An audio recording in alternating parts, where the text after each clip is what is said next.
Quark tastes some of Morn's raw slug liver. Keiko's favorite chocolates are Tellurian mint truffles, and Rom has puree of beetle every morning until today. Hey, everybody, and welcome to the Seventh Rule with Cirroc Lofton. Hello, hello. My name is Ryan T. Husk, and today, that was all food trivioids, by the way. Today, we are doing a review of Deep Space Nine, Season 5, Episode 5, The Assignment, story by David R. Long and Robert Lederman, teleplay by David Weddle and Bradley Thompson, directed by Alan Croker. I hope I'm pronouncing that correctly. How you doing, Cirroc? Doing good. These names, when I saw them in the opening credits, I was saying to myself, well, I recognize that David Weddle, Bradley Thompson, I think from the episode prior to this. Was it just before this episode or a couple episodes before this one? I had to look them up, and I know because I was like, I recognize those names. Apparently, they are story editors on like 40 of the episodes. So every once in a while, they also get like a story by or written by, but they had 40 episodes where they were a story editor or executive story editor, kind of flip-flopping. Or doing the teleplay. This one, they have teleplay, which I guess is script, yeah. Scripting it. So, but yeah, I recognize those names. Don't know the face on the names, not like our usual staff writers and the producers on our show, but I noticed that their name came back up. And then the David Long and Robert Letterman, another set of names where I was like trying to think if I had heard them before or recognized them.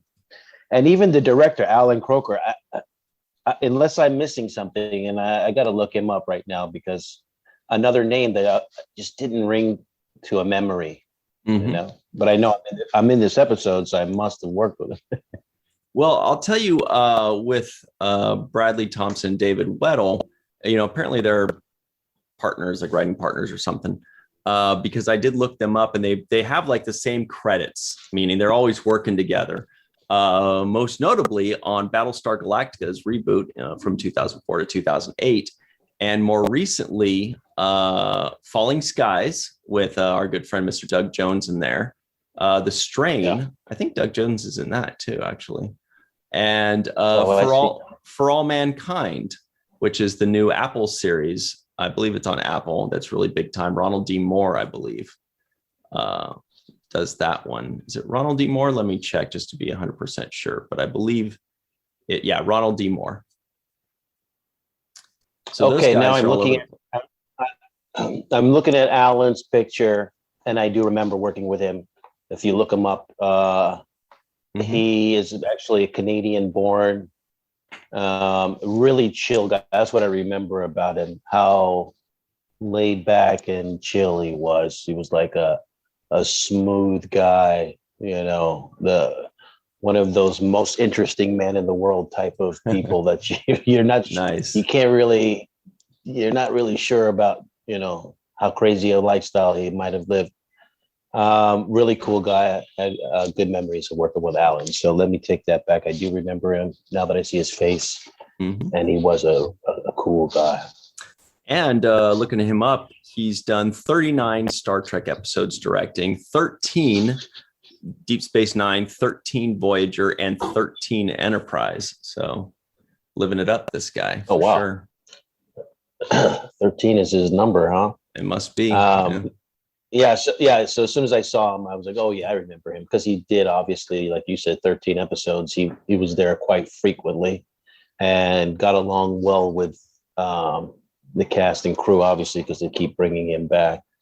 I can see here it says that he also did What You Leave Behind, so that's another Tears of the Prophet. So yes, nice.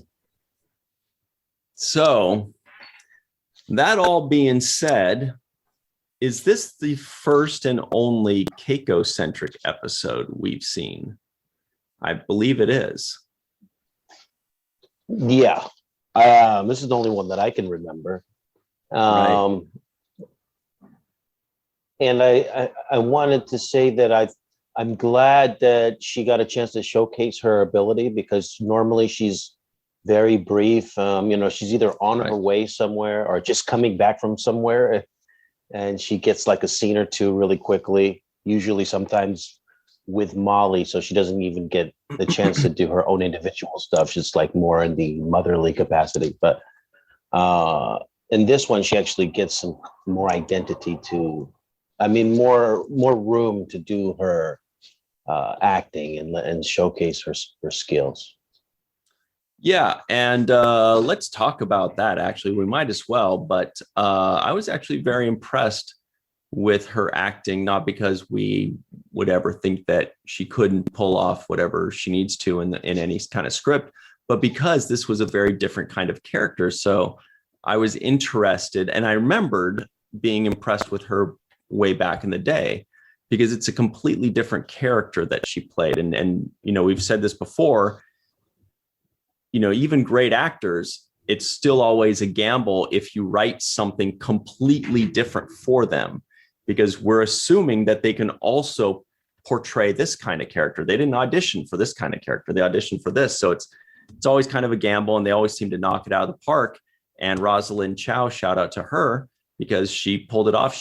She played Sinister very well. I thought I was very pleased with how sinister and how calm and collected and sociopathic in a way that she played. It was very convincing. Yeah. What was the name of that? Was it The Hand That Rocks the Cradle, or one of those movies that was about a sinister woman that was getting close to this man that was not her husband? And it was, I forgot I think it was Sharon Stone, if I'm not mistaken. It was one of her movies, but either way, she had this very real clever way of subtly performing this in a way that I thought was totally believable. She was still herself, but she was just off enough where you would believe that she has this kind of entity or whatever it is inside of her, making these things. At first, I was thinking what O'Brien was thinking, which is, oh, okay, we're playing that game. I know. That was so good. That was so good. Where she's like, "I'm not Keiko." He's like, "Ooh, who are you?" Ooh, yeah, yeah. And I loved it. I was like, "Oh, that's it." And then it caused a side thought of mine, like, "Oh, that's a really cool game to play." Like, to pretend. To pretend this kind of thing is happening to you. Yeah. So I actually had to pause it and just digest that level of fantasy that can be had between two people in a relationship. Yeah, I thought that was so funny, clever. Where he's like, "Oh, cool, all right, who am I dealing with today?" Oh, yeah. Are you under arrest or something? Do I have to get out in handcuffs? So I liked the way they started with that. And then I was almost still thinking she was playing, right? Up until even when she started doing the violent shakes and fell to the floor. Oh, really? You still thought that was all part of it? Yeah. Even I was still on the hook. And I was still like, oh wow, you're really taking committed. You're really committed to this. So I thought she was going to wake up and say "got you" or one of those type of moves. But when she had the bloody nose is when I realized it was the bloody nose, and I think that was something they may have added for effect because of that same hesitation that I had, which is this a joke or is this serious? Because how else can you prove it, right? Prove that somebody else is inside of you telling you what to say and do. You just sound like you're having a bad attitude, and you might want to leave me. You found some guy when you were out doing your last trip, and this is your way of expressing it.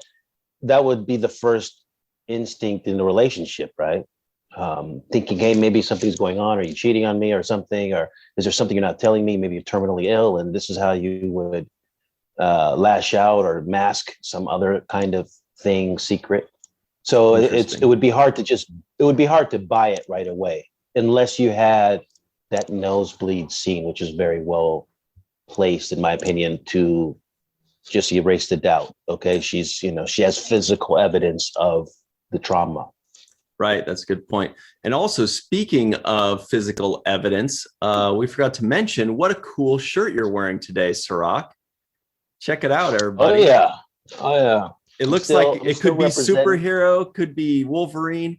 It's some Abyssinian kiosk, right? Whew. Yeah, it is. It actually reminds me of Flash Gordon. You remember the Flash absolutely. character? Kind of has that Flash look to it. Certainly super some sharp Marvel. So everybody at home right now, they're yelling because they're like, "Isn't that DC, the Flash?" But Flash Gordon, I don't know what he was. He wasn't DC or Marvel. Yeah, it might be. It might have been DC. Flash was DC. Yeah. But everybody at home, get yourself this awesome shirt. Cirroc's sister creates these on her website, Abyssinian Kiosk. You can find the link in the description box below. All kinds of really cool stuff. Cirroc and I are wearing her shirts all the time because they're pretty badass. So definitely check that out. Description box below. And we also want to let's give a shout out, shall we? We haven't done a shout out in a while. Good buddy, Mr. Homer Frizzell, has been with us since day one. And we've got a lot of really cool people that have been with us since the very beginning. Homer, I think he was from like day -1, right? I mean, he's been around since the very beginning. We love the guy. And and one of the coolest guys you could ever meet. I mean, what a class act and a great representation for what we're doing here on the show. And I love the time that we spent together, the conversations that we've had. And he's just such a classy guy and really amazing man. So yeah, shout out to Homer Frizzell. First thing we noticed when we met him, we said, "Oh, this guy sounds like a baseball player from the 20s, right?" Right. The 1920s. I guess we're in the 20s again, but we're back in the 20s. Yeah. But yeah, he's got one of those names, but he's also got one of those personalities that's just charming and lovable and the kind of person you want to hang around and, have more conversations with. So actually looking forward to seeing our Seventh Rule family in person when we start meeting back up at conventions and seeing each other in person, because I think we have such a good family and such a strong connection. For me, you guys have been an extended family for me, and it's meant a lot to me to have these kinds of conversations and this dialogue with you guys over the years. So can you believe it's been almost 2 years? Yeah. And we are going to go nuts at Star Trek Las Vegas, right? And we hope to see a lot of you guys there because it's going to be awesome. I can't wait. Just a couple months. We'll do it. Yeah, we'll be there. All right. How cute was Molly in this episode? She's like, "You are in trouble." Yeah, I'm not going to tell her. Not me. Don't put this on me. Yeah, her acting chops, they were definitely giving her more. They also gave her, I think, the first lines of this level to where she was talking, when Keiko called him at work, and that was a really creepy scene. And she was talking, she was just like, "Oh yeah, mommy says it. Ow, mommy, not so hard. That hurts." I was like, wow, that's an added layer to the acting. It's not just saying and delivering the lines, but then also, making up some kind of reaction and talking to the mom. I was like, another little notch up for our good friend Hana Hate as a child. Yeah, another notch up. She got more responsibility. And you know what? It's funny because we just came off of the episode before this, Northern Battle to the Strong, where they decided to take the chance and extend a storyline on Jake and take a chance with these other guest stars they brought in and really go in a small offshoot of building the Deep Space Nine storyline. And I'm thankful for the opportunity, but right on the heels of that, they again extend and find another character like Keiko to expand on and bring another storyline that's an offshoot of the main overall storyline that's happening. So kudos to the writers for making sure that they develop these kinds of characters and really make us feel the bond and family of what it's like growing up on the space station or being on the space station together and dealing with these kinds of personal issues and extending out and building relationships between Jake and Bashir, or taking Keiko's character and expanding on it and making sure that they do their diligence to make her a part of what's happening here on the show. So I think that's really indicative of good writing, because it brings a level of fullness and completion to a bigger picture. Mm-hmm. And also it means that they have a lot of faith in the actors that are on this show. It means that they have faith in myself and what I was doing. They have faith in Rosalind Chow, who delivered it to me tremendously. Also, Colomini did an exceptional job in this episode with some of the facial expressions he was making, trying to withhold the secret that he was having, having been compromised. So, and also Max Kredenchik, who I thought was really good at playing this dumb, smart person. And I think that's one of the things he doesn't get enough credit for. He's always perceived to be dumb, and he plays dumb, but he's really very smart. Right. And that dumb persona that he kind of gives off is a way for, it's a kind of a disarming thing. It's a smart thing for him to do, because he's able to gauge where he wants to respond and how he wants to respond. So I think he's showed himself to also have layers in his performance and his understanding of Rom and what Rom's bringing to the table. So all around, I was intrigued by this episode. And I want to say to Rosalind Chow, who is one of a handful of Asian actresses that I can think of, especially during that time in the 90s. She's working a lot now, yeah. Yeah. And even now, fast forward, 20, 30 years later, it's still not that many as there should be compared to how many are in society, right? So she has been a groundbreaking woman in that respect for all of these years, and she should have her props for that, because I think she has done a tremendous job of keeping it classy and delivering high quality performances. Yeah, that's a great point. And it's a testament to her that, 25 years later, she's still working. She's working, on big movies, big shows. She's still actively working and keeping super busy. She's out right now in Atlanta shooting. So she's in high demand, and it's well-deserved, obviously. And to your other point, everybody, I think most people agree that that's what Deep Space Nine did better than any other show, was to expand that universe, to find great actors and great characters outside of the main 6 or 7 or 8 or 9, and to really build that universe much, much bigger and much more broadly.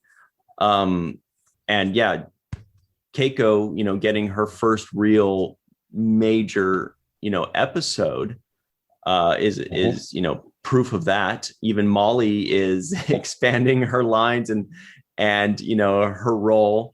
And like you said, Rom is expanding his. It's just really cool all around to see the universe expanding, the world of Deep Space Nine expanding. In this, yet again, an O'Brien must suffer episode, right? Yeah, O'Brien suffers in this one, which is he's fantastic at. So it's like it's natural for him to be, the grumpy Smurf. But but I just I like the way this episode was. They kept the intrigue for me in this episode. I believe one of the things that was really successful from a writing standpoint was withholding what Keiko was trying to do for so long, because that kept me intrigued as well. That was directly tied to who she is and what her purpose was. And by withholding that, I thought that's great, because I'm thinking, what is she, maybe it's a harmless thing that she's getting him to do. Maybe she just wants this entity wants to just send a message across the universe to one of its ancestors. I don't know, but maybe it's harmless, or maybe it's not that bad. Maybe it doesn't have severe consequences. But as they start to reveal what the outcome was, then it started to slowly unravel what the story was truly about. So I thought that was a good idea as well, because I was constantly on the edge of the episode, like what's when he completed the task and she said that was just a test to make sure he trust you. And then I was like, oh, this is really about to go somewhere. This is a whole nother level to this, and I like that. Yeah, I also really liked it when there was a lot of subtext in this, of course. And one of the scenes was when, you as Jake say, oh man, I really would love to meet a Pah-Wraith someday. And she goes, oh, you never know. You may just get your chance, which was great, for the audience, because we know that you're talking to one right now. Right. The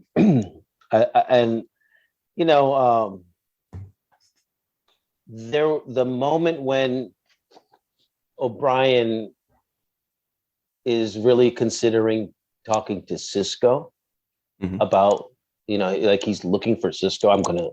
Where's Captain Sisko? And we know as the audience that he's about to confide in Sisko and kind of see if he can help him solve this difficult problem that he's trying to figure out on his own. I like that moment because it actually convinced me that there was a trust in Sisko to be able to figure out the way to get to solve this problem, right?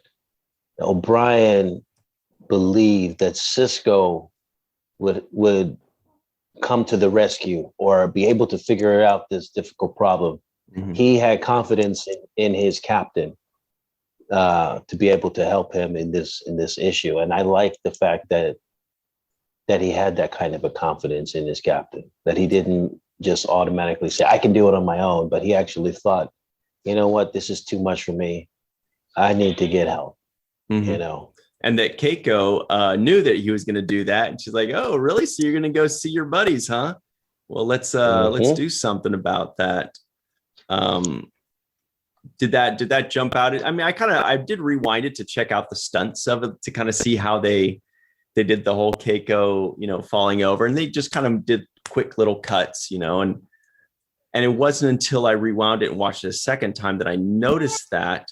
So what that means is that they did it well to where my brain accepted it as Keiko's falling over the railing, when really all it was, if you looked at it when you're actually paying attention to it, she just kind of partially leans. Then it shows one quick clip of a body going like that, and then it shows her on the ground. Or it was very quick cuts.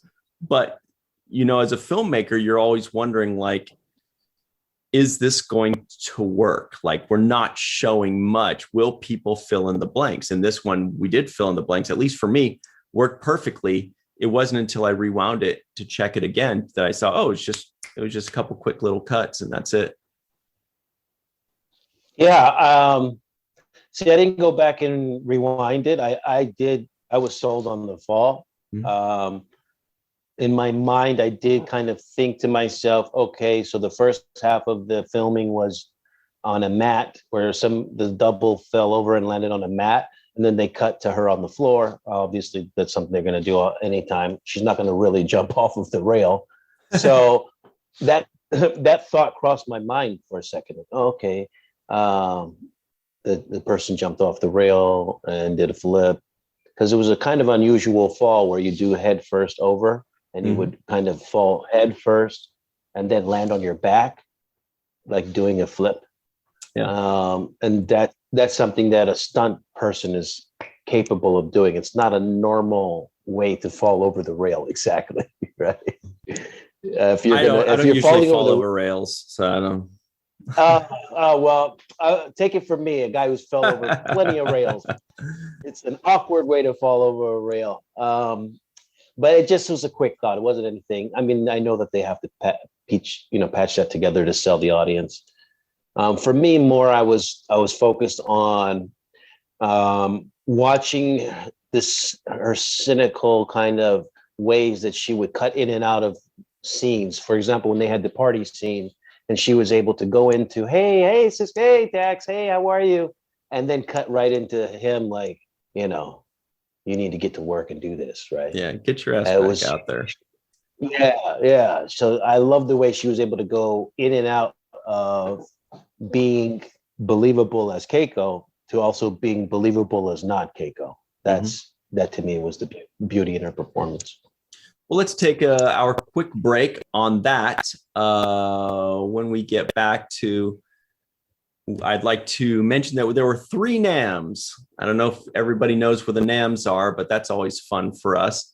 There was a little bit of our Trekkian nomenclature terms or whatever we want to call it. There are a few of those. And we'll do the trivioids as soon as we get back on the other side. And I have a nitpick too. So when we get on the other side, I'm doggy. My nitpick. Oh man, this is gonna be you guys. You guys are gonna be pissed that you have to wait for a half-second break right now.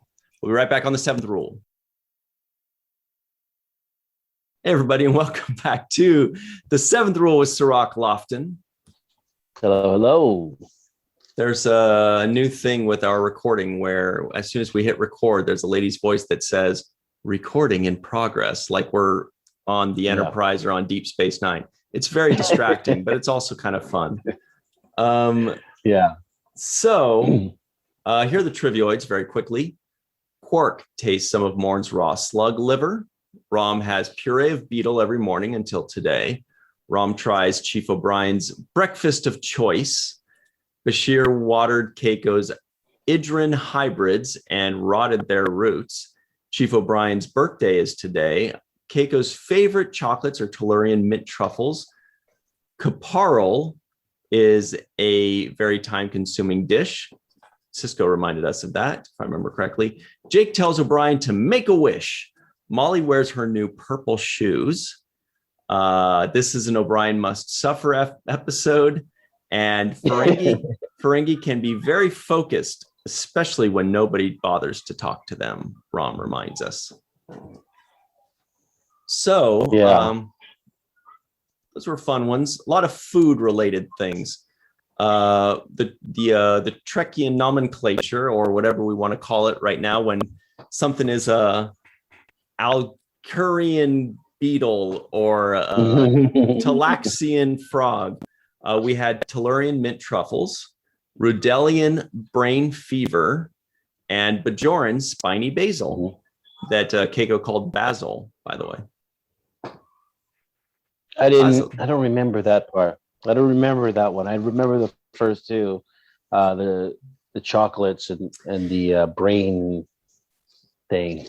But brain the basil fever. One, it must have went by me. When Bashir walks in and hands it to her as a sorry gift.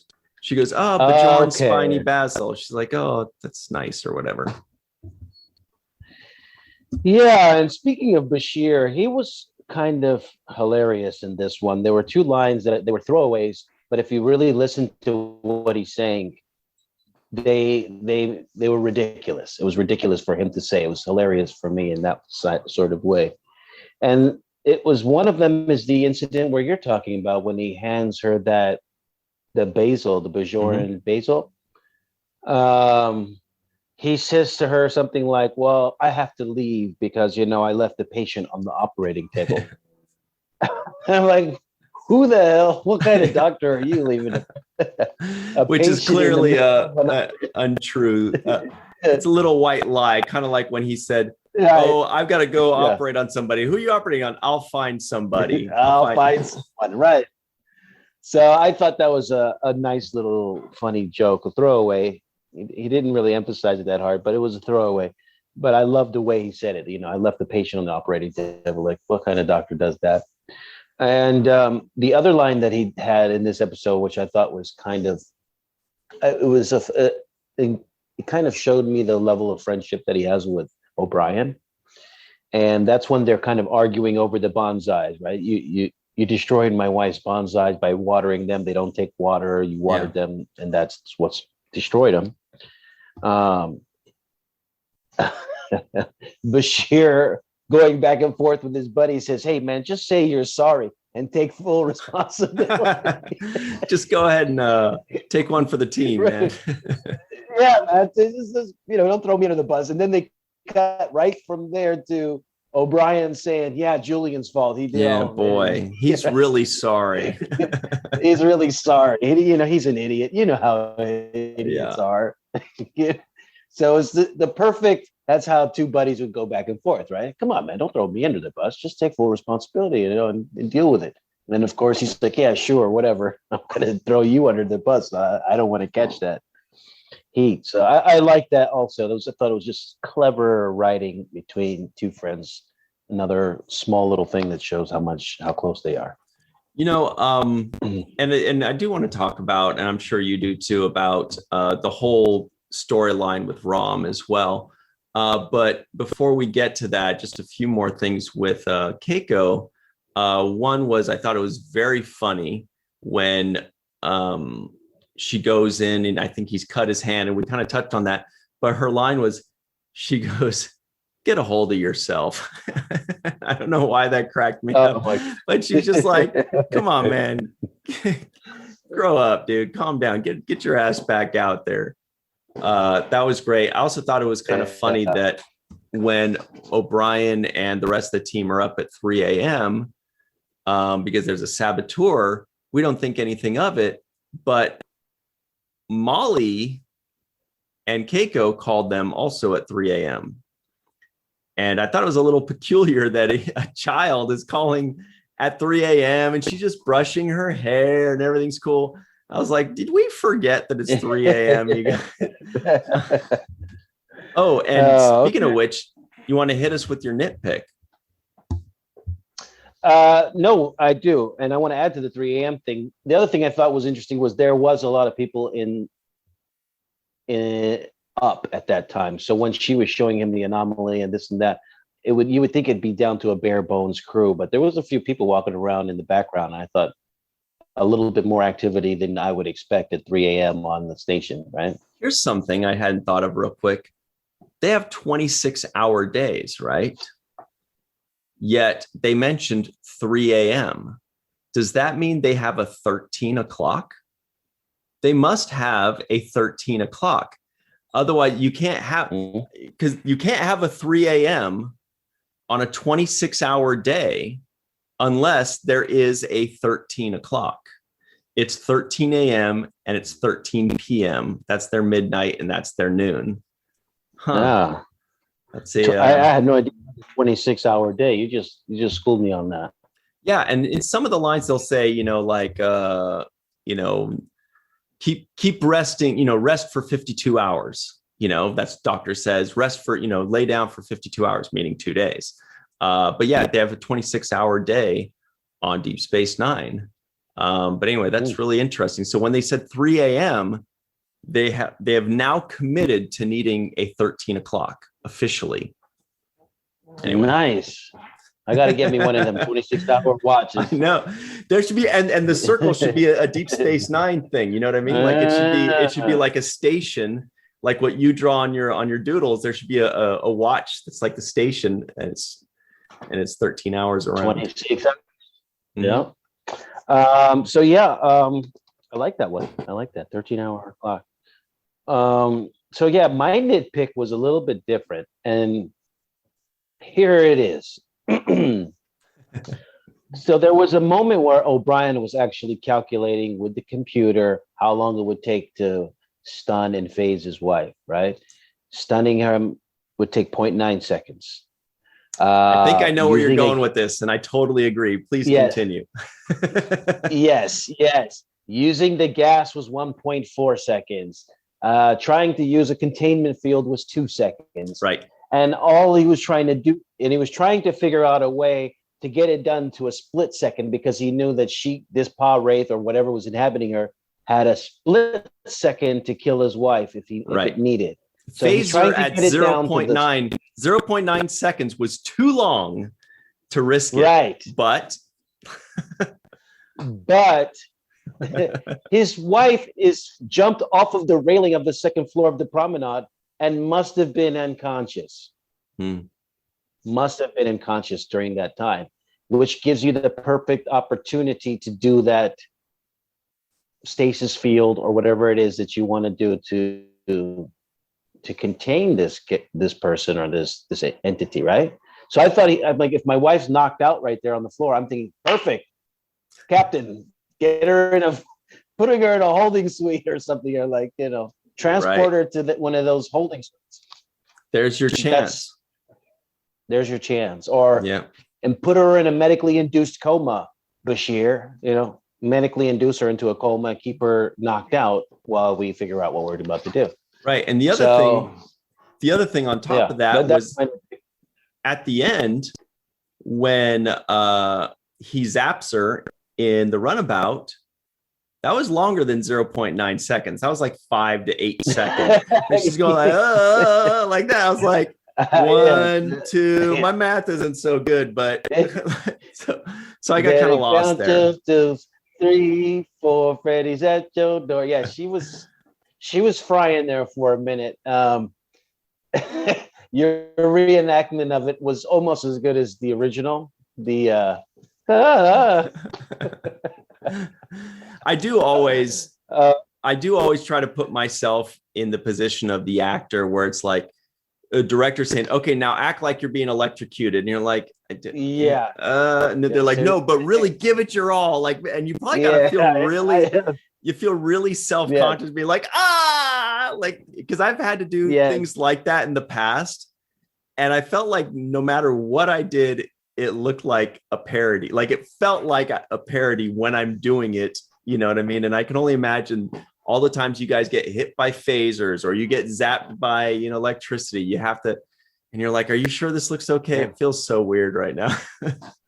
Yes. And I had this similar thing when I was possessed in the promenade, and I was, I had the red eye contacts in, and it was, supposed to be possessed. And they were like, you're getting shocked with electricity, or you're getting, and you're really out there as an actor, because without the special effects and without the right camera, recipe cooking on top of that, it can come out looking really bad, and you can come out looking super corny, because if the special effects don't mix in right and the camera work doesn't mix in right, you're standing there like, these guys got to have your back. You're like, all right, I'm trusting you guys. I'm trusting you. Yeah, right. And so, yes, it is difficult to go full hard on stuff like that, being electrocuted or dying or finding some type of way, where it's just the visual effect that's going to be added to the scene, right? But it worked for me. It worked for me. It just, for me, the only thing that I felt a little bit difficult was how they were able to make this electrical shock thing hit exactly inside of her. There was no real explanation on any of that for me. How that, he was able to intercept it with her inside of the runabout. But they were selling that story, and they had to put an end and nice bow tie wrap on it at the end eventually. Right. So that's the way they chose. But I think ultimately they just wanted to tell this story about Keiko not being Keiko.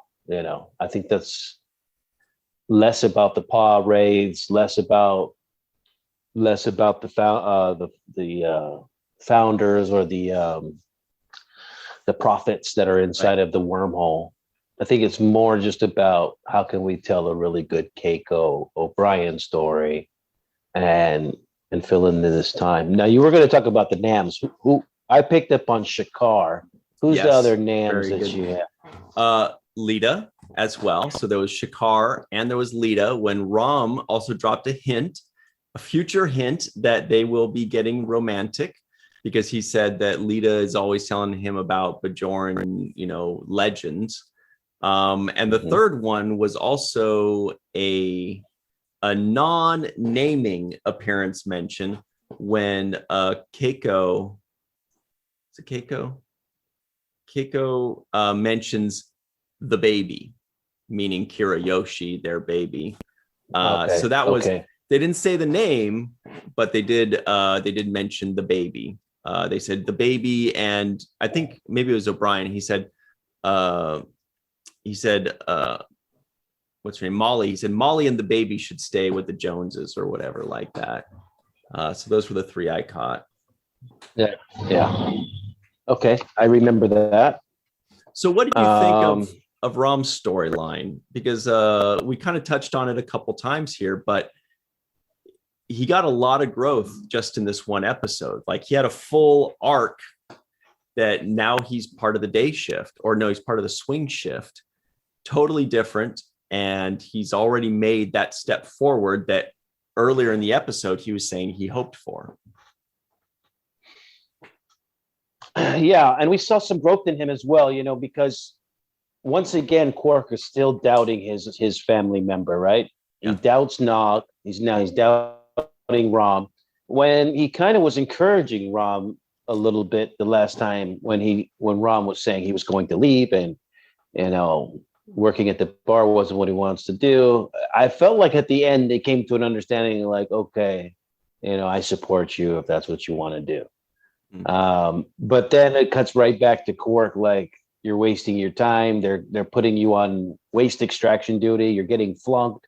Nobody cares about you. And see, I told you that you were going to end up being a loser or unsuccessful in that venture. So you need to come back here and do what you're supposed to do, which is wipe my tables and get, take care of my customers. So there was a little bit of that, and you see him start off on that level, but then he combats that right away with standing up for himself and having his own identity by saying, no, you know what, I'm going to try the eggs. I'm not eating the slug liver or whatever it is that I normally have. I'm gonna branch out here and do what we engineers do. Some bacon and eggs and rock the Gino. So there's rock the Gino, and so we see him again just stepping out there and carving out who Rom is, finding his way, finding himself, and having this growth within this episode. Starting from the bottom and now working his way up to being almost essentially the chief's right hand. I like that part of this story as well. The fact that Rom's intuition, Rom's intelligence was called upon in this moment to kind of being the key to uncovering what all of this is all really about. Because Rom is that smart that he knows that if you ask me to do this and recalibrate this, and you ask me to program this, then that means we're obviously supposed to be doing this. And even Chief O'Brien couldn't figure that out, who's, has more experience in him and knows the system in and out. Even he couldn't figure out what the effects of doing all of these things that he was being tasked to do would be. So I like the fact that Rom was the secret sauce and the ingredient to that being uncovered. He was the secret sauce. Yeah. Yeah, it was. Yeah. He was a secret sauce. And why? Why? Because he's perceptive, because he's intelligent, and because he's a good listener. Focused. And being a good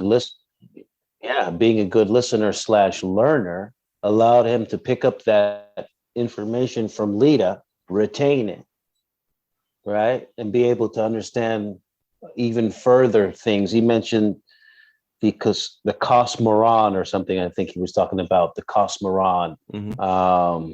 And then he actually broke down the linguistics of the word coming from the Bajoran word meaning banished and coming, right? So he actually took the phonetics of the word, broke it down in the way a dictionary breaks down words and gives you the Latin or the Greek or the French or whatever it is, the origin of the word. And he did that in a Star Trek word. He did that in a culture that he's not even familiar with, right? That's not even his language. He's doing it with somebody else. So for him to be able to accomplish that and do that, that just showed me the level of intelligence he had, and that he was deserving of that promotion. And it's good writing to add things like that in there so that we go, wow, this guy, it's not just like a lucky strike or something that he found that he happens to be good at. It's like, okay, this guy is actually a lot smarter than we give him credit for based on what we've seen in the past. But now we're seeing new information come to light that shows that, you know, he's basically just saying, hey, I'm a beta, you know, I like to just kind of let sleeping dogs lie. And I'm happy to be the guy that pretends to be dumb, but I'm really not dumb, you know, and then we find out that he's actually very intelligent and he's very good at a lot of things, especially, you know, scientific things or engineering type things or calculating. So yeah, it's great growth for him. And it really is, again, more expansion to the family. Now we've got Jake Sisko becoming a writer. We have Nog, you know, going into Starfleet. We have Lita becoming more of a presence. We have Rom becoming part of the actual crew, you know, and that's on top of already adding the Defiant, bumping up Sisko from commander to captain, and adding Worf. Now the whole Deep Space Nine world and universe just keeps growing. You know, it's really cool. Yeah, and I want to highlight a couple of moments that I like here in this episode. One of them was where Rom says to O'Brien's like, hey, I still need you to kind of play the role and keep your mouth shut because nobody knows what's going on. Yeah. And Rom gives the best answer he could give. He's like, don't worry, Quark's my brother. Basically, you know how many times I've been asked. Yeah, I'm a pro. You know how much dirt I got floating around my head, and how many people have been shorted, and how much stuff I've kept my mouth shut on. If I were to write a book about all of this stuff, all of you guys would be surprised about how much stuff's really going on here. So that's the first part I like. The other thing that I liked was Captain Sisko. There was a very small moment. It's really small, but they were in the they've just figured out that there was something wrong. Somebody's playing with the programs, and O'Brien knows it's him, but he's being quiet. And Sisko is like, do you think do you suspect anyone, Chief? And he's like, yes. And Sisko says, yes, what? And the way he says, yes, what? It's like how your dad says it to you when you're not giving a good enough answer. Yeah. And it's like, yes, what? Like, keep going. Don't hit me with just the yes. That's not good enough in this situation. So yeah, I like those moments. Yeah, it's good performance. Actually, it's really good emphasis on those lines. I mean, yes, what is 2 words, but it's the way Sisko says it in a way with such authority that, once again, I am convinced that he's the captain and that he's the guy who's in charge of what's going on here, because he's able to take that kind of a stance and that tone in his voice. Mm-hmm. We only have a minute left. So yeah, a couple things before we go. Okay. All right. Yes. I saved this for the end. Yeah. Are you ready? I'm ready now. Number 7, whatever. Here we go.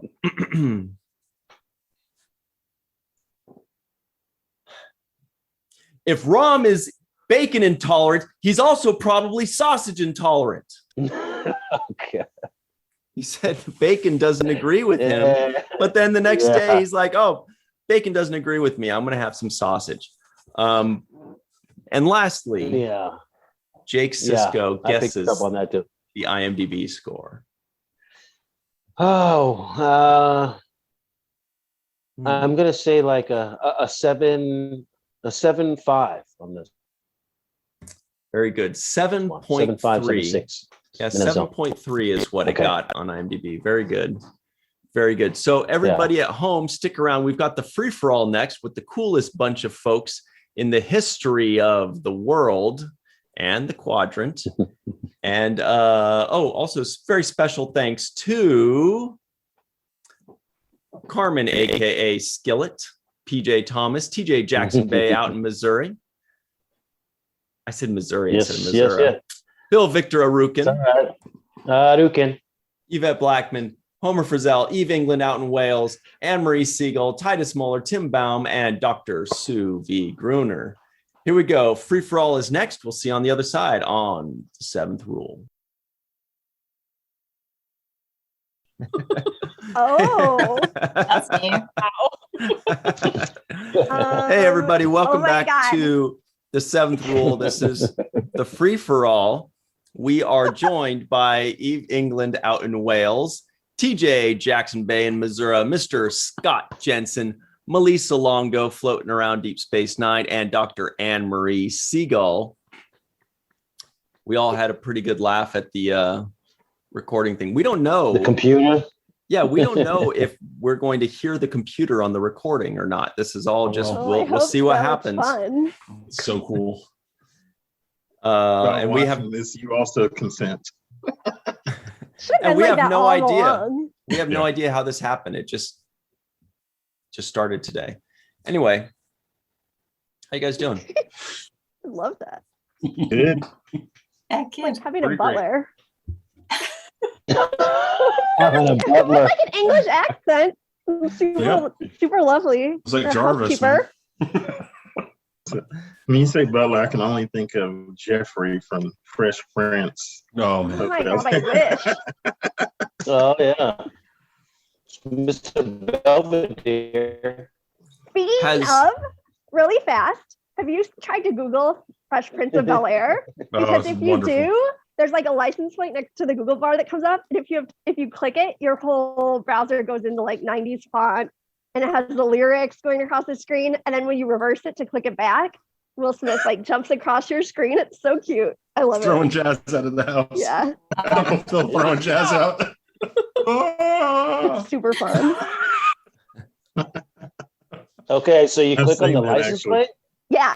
Yeah. Yeah. Oh yeah, let's Top film right. the Rock's reaction.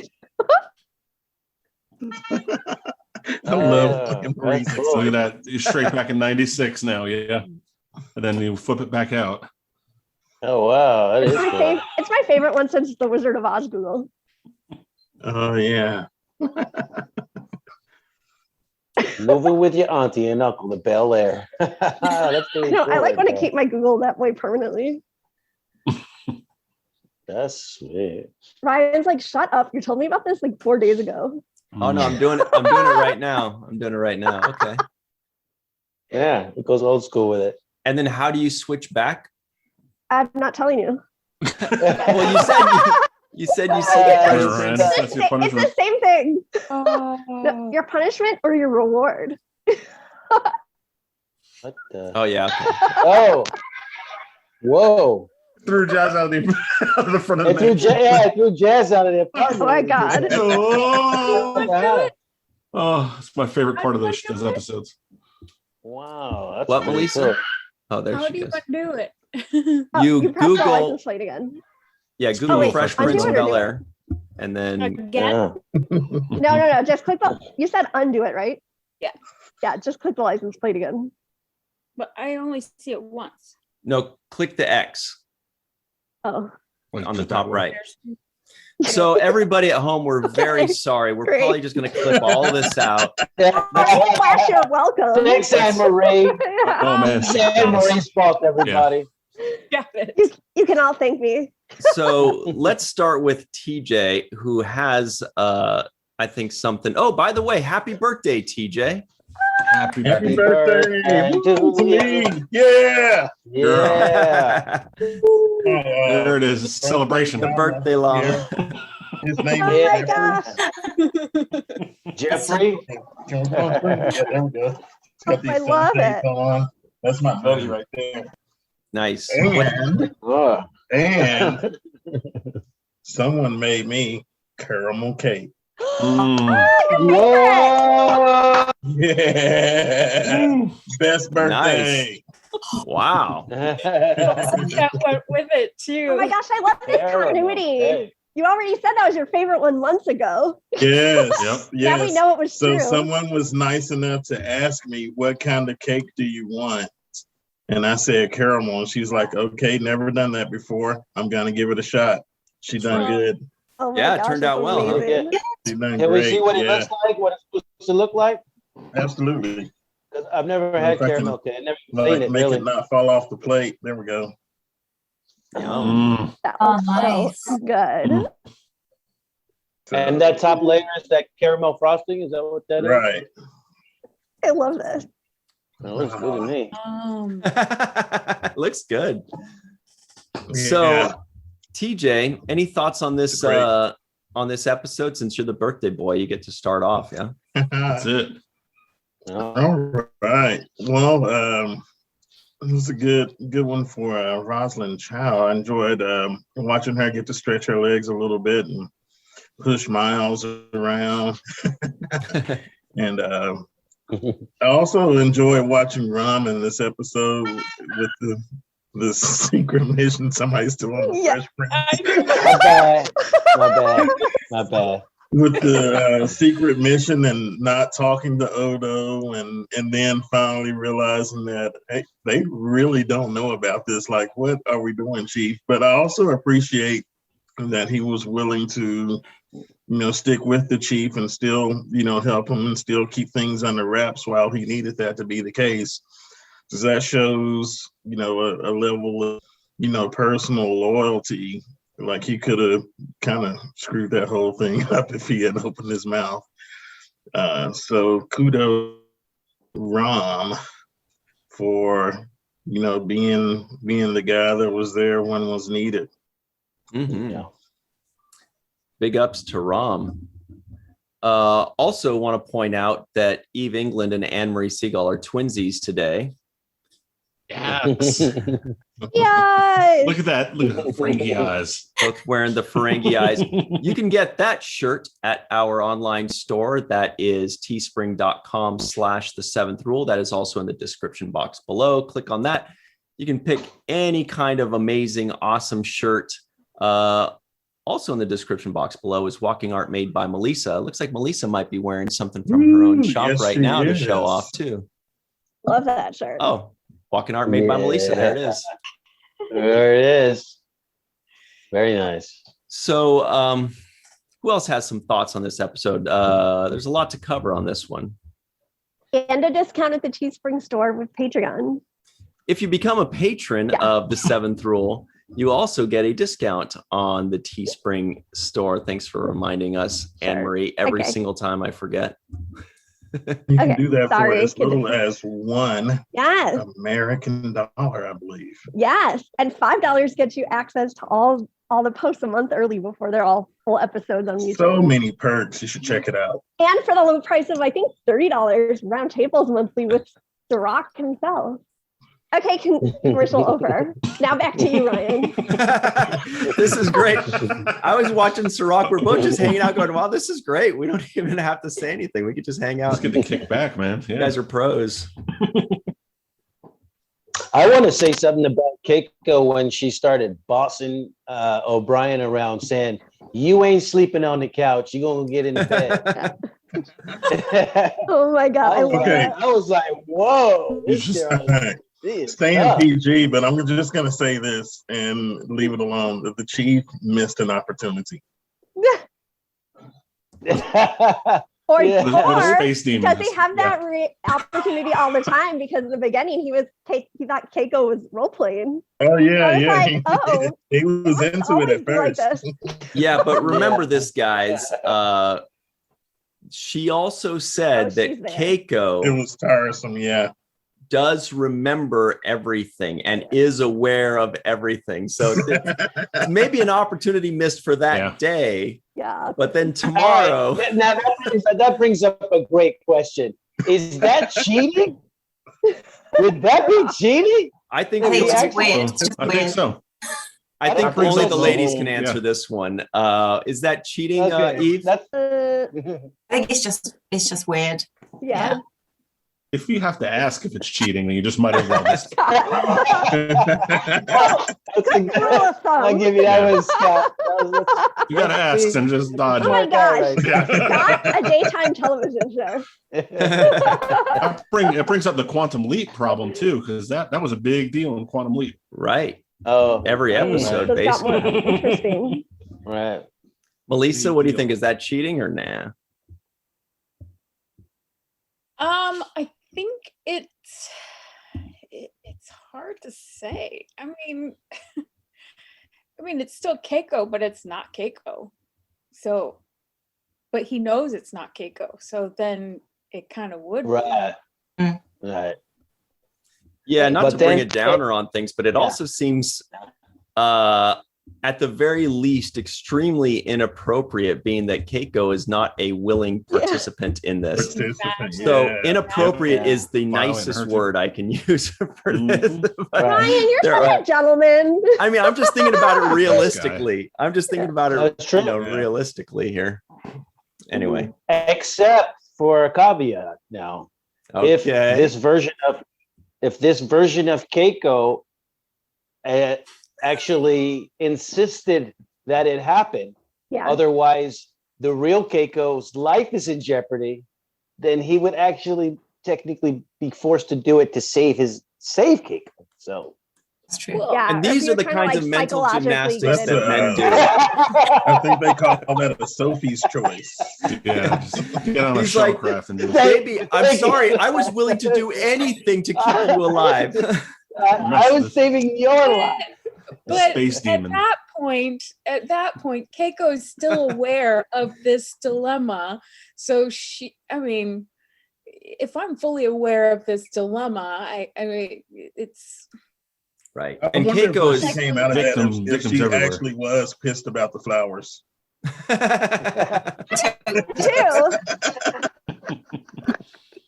yeah. Those flowers are going to come up at a later date. Yeah. bonsai trees. Yeah. Continuity. Yeah. I also really wanted to see, like, at the very end, for them to acknowledge that the exact same thing had happened, like with role reversal on Next Generation, where O'Brien had been possessed and was super mean to Keiko. I felt like there should have been like just a one-liner about that, because what are the chances it happens to two people in the same That is period? a great If their last name is O'Brien, it's definitely a high. They must suffer. So like actually, This happened before.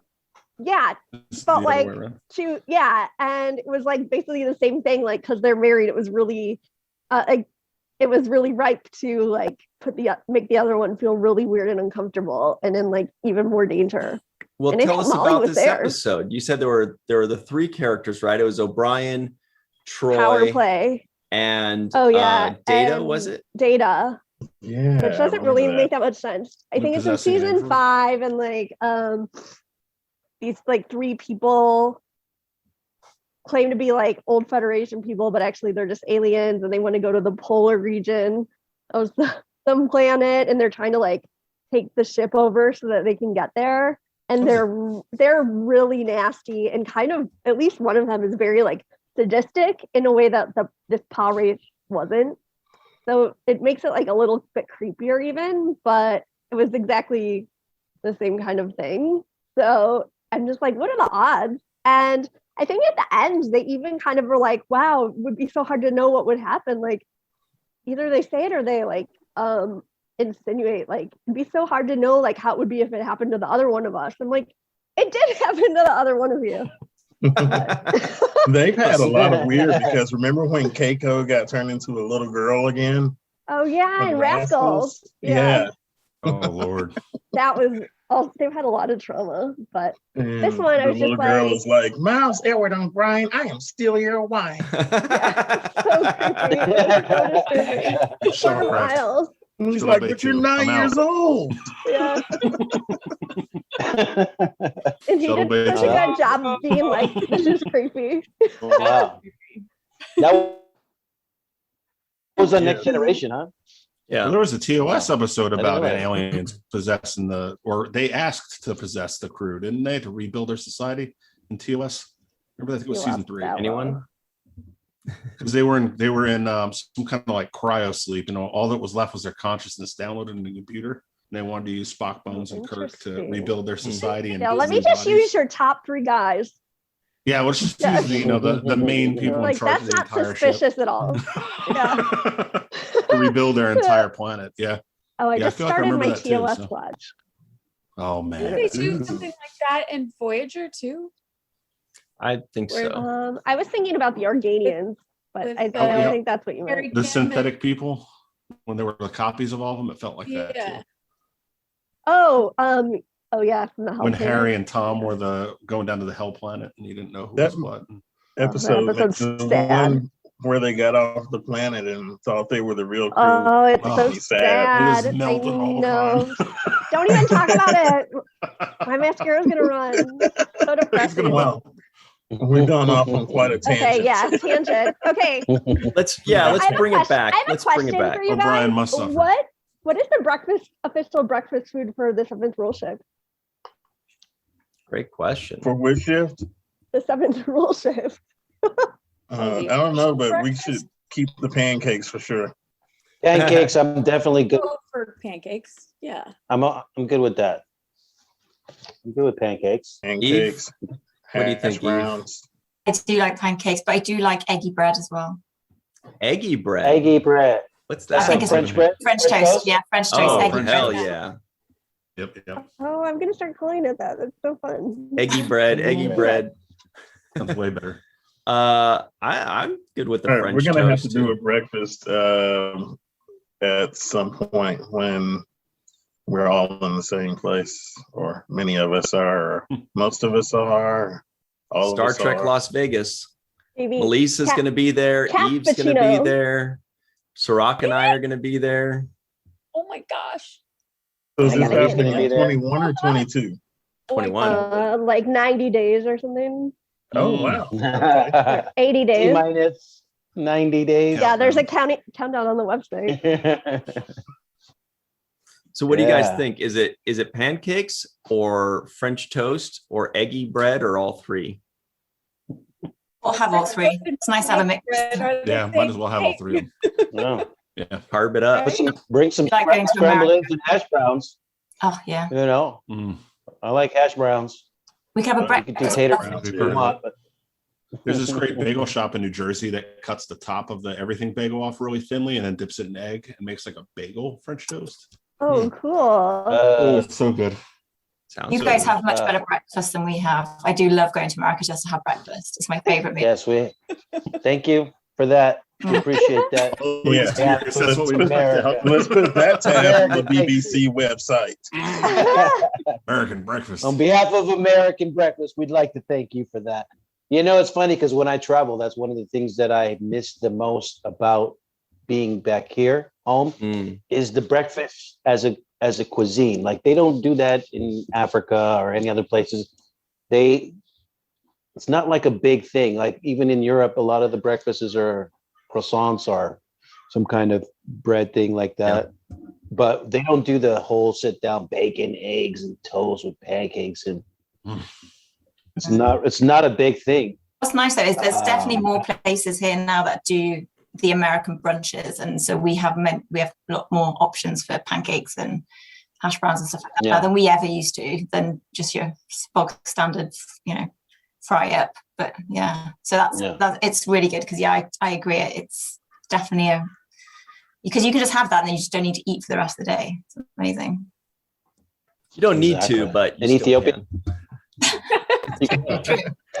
We're good And then at we that can- lunch and dinner. Yeah. I Then think we there's can all agree that eating it's breakfast. better than the Ferengi breakfast. Sorry, Cirroc, I didn't mean to catch you off. Nobody wants with slug liver or what is it? Gross and- Pureed beetle or something. Yeah. Yeah. Maybe some snail juice. Just lift up a No, brick thank and you. just Yeah. Cirroc, what's the Ethiopian breakfast of choice?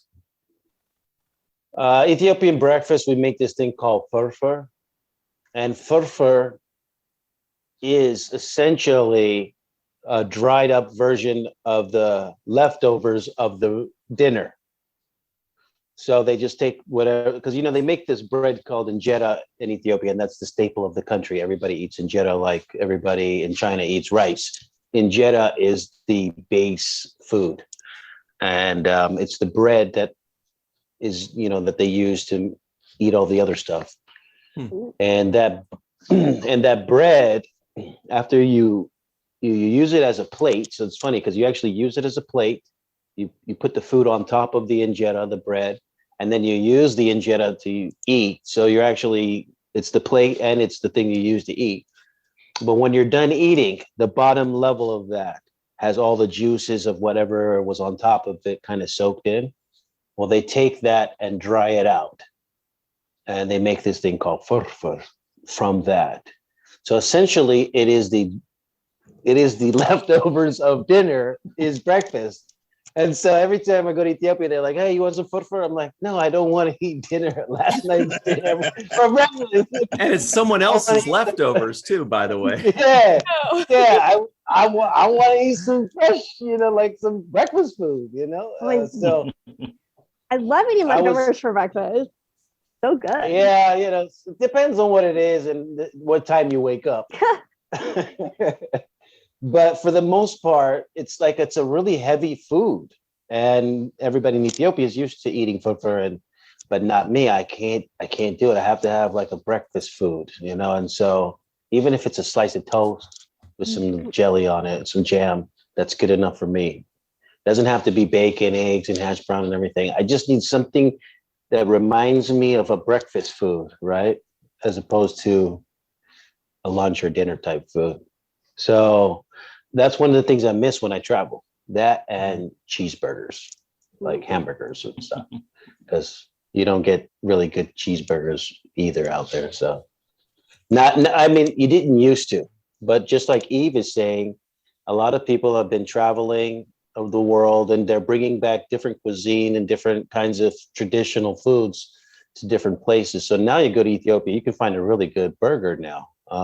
Americanized burger with fries, and my mom tells me how good those burgers are. She's like, the burgers there are better than here now. So you'll be surprised how these kinds of things are spreading and culturally, because I'm not the only one who misses a cheeseburger when they're in Ethiopia. So some other person decided, hey, why don't we just make our own cheeseburgers? So you're getting that kind of thing happening. But there was a time when you couldn't find breakfast foods in places that were really modern, like visiting Germany, and I want to eat a breakfast thing. And they're like, oh, well, we don't really do breakfast like that, but you can have a bagel or something, or, this kind of what a thing. deal. Here's some muesli. Yeah, but but not the full out, waffles and all that stuff. But it's starting to spread.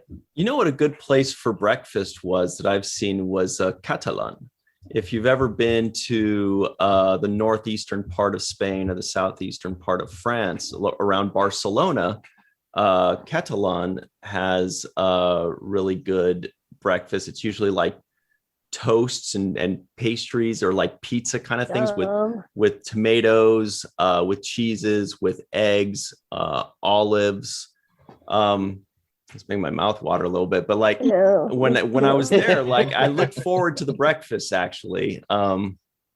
Actually check this out. Yeah. So this is kind of like, and like it's usually like sliced hams and things like that, So that's kind of what they do for their breakfasts, and it's pretty good, man. It's not bad. So good. A lot of like pizzas and tomato kind of stuff and prosciutto. Yeah, like a bruschettas and those kinds of things. Anyway, which I should. We always end up talking about food. I know. No, I'm so hungry. Yeah, no hesitation. Any final thoughts on this episode before we wrap this up? By the way, guys, Scott, we haven't really heard from you too much. Yeah, is this the first time we heard of the Pah-Wraiths at all? Oh, I have a fun fact that actually Robert Hewitt Wolf meant for them to be in season 1, but then that scene got deleted. So actually, they're never mentioned on screen until now. So it is the first. And it was actually supposed. It actually, I think maybe it was supposed to. I think Eve has the companion. I don't. Like, wasn't it? O'Brien who was supposed to be. Got it right here. And then they flipped it and added the Pah-Wraith. Then they decided to add the Pah-Wraith because it already had been sort of established. Kind of, just unnamed spirit demons. So one thing I didn't love it. Realize, okay, so when they're touching the guy, when there's like caressing somebody's ear or whatever, and they're testing their paw, it's spelled P-A-G-H, right? Yes. But the Pah-Wraiths, I assumed would be P-A-G-H. Oh, but it's I not. I thought of that. No. I know it's P-A-H. Yeah, there's a piece in the companion that talks about the conversations the writers had, and there was something, and I can't remember exactly what it says, but it was the argument for it. I can't remember whether they changed it and it was originally a mistake, but they said it was because it was much more that the language had evolved, and that the original spelling of one or the other was much more old than the other, and that was the rationale. So it was a sort of evolution of language. Oh my gosh. Brilliant. Yeah. So cool. Yeah. That is so cool. So that's kind of like the in-universe explanation for a clerical error. Or That an just made editing my error. month. That's so I cool. love That's all you that. need, yeah. I can't remember if it was an actual error, but there was some dispute as to how the spelling should have been, and that was the rationale that they decided. I just call them what they are in Bajoran, Costamogen. Well, they changed that as well. Apparently, that was used again, and they changed it as something to do with somebody didn't like the first. And I can't remember if this is the first time they used that or whether it's later on. It's different. I'll have to find it. There's definitely something. Oh, hang on. Yeah, so it was Cosmoran. Was that in this one? I think, and then Cosmosan or something like that. Yeah. Then they said then it becomes Cost Amojan later on. Yes. By the Reckoning. Yeah. Oh, that's so interesting about PHPG. I thought it was Maybe neat it's that like Ron was the in expert Bajoran in these things languages. too. Oh, I know. That's right. That's so cute. Yeah. It's so cute. You can just like imagine him and Lita hanging out for hours, just chit-chatting. Rom isn't just there for sex. I love it. It's a good thing too, because you probably wouldn't get it. Anyone else think that? Never gonna get it. Never gonna get it. There it is. Now it's time for breakdown. What were you saying, Eve? I was just gonna say one thing that just tickles me when we're watching it is when O'Brien is in the conduits talking about all these different ways that he can knock out Keiko. I was like, shouldn't there be some sort of alarm there to sort of say, you know, someone needs to go check on O'Brien because he's asking all these reasons how he can knock his wife out. Can I shoot her? It'd have been a useful thing. Looking for non-lethal ways to do it. Still, it's a bit weird though, isn't it? That's a great point. Sort of alarm. Yeah, it is. That's somewhere. Yeah, flag a counselor or something like this guy's going nuts. Yeah.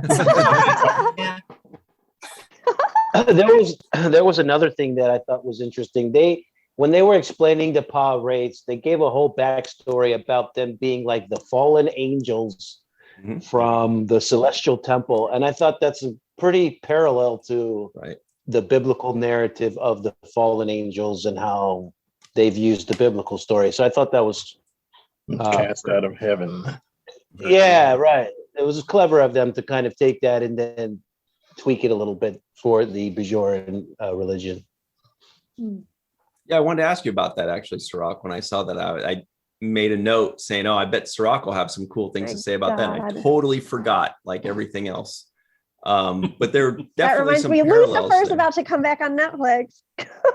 Your What is? favorite show, Lucifer. Oh, right. I love that one.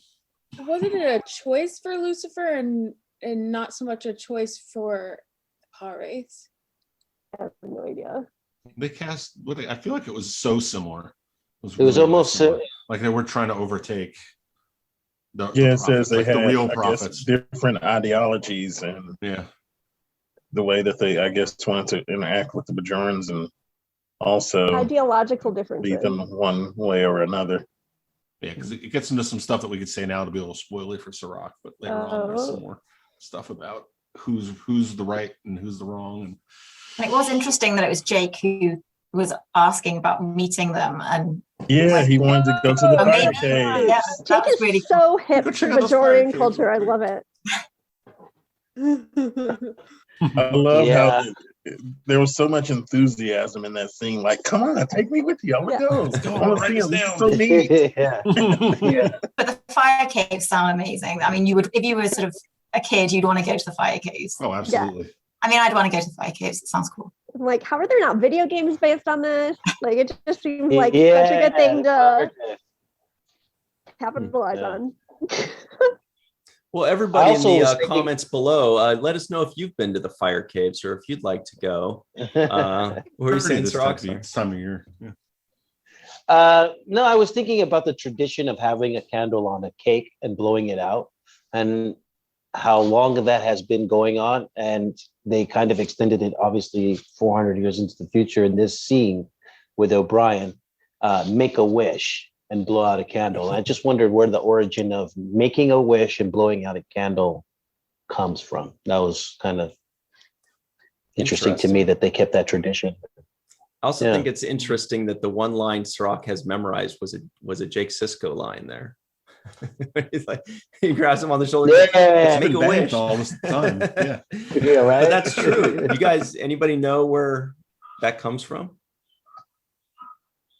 But now I'm intrigued. Yeah, I don't know. Of course. Well, we'll have to find out next time. It comes from Marie Antoinette when she said, "Let there be cake." They said, "Oh yeah, make a wish." We're about to blow you out. We're about to take care of you. This will be the last time you to knock her lights out, right? Yeah. All right, guys. So we better run. But everybody, let us know in the comments section below if you have a theory. TJ made a wish as well, hopefully, and hopefully it will come true. Happy birthday to him. And very special thanks, of course, to Malissa, Eve, Anne Marie, TJ, and Scott. And of course, Cirroc, and the coolest man in the history of men, Aaron Eisenberg. Thank you all very much for joining us. We'll see you again real soon. TJ is going to keep bringing the llama until it's all like out of air and like we'll see you next time. Thank you all very much, and always remember the 7th rule.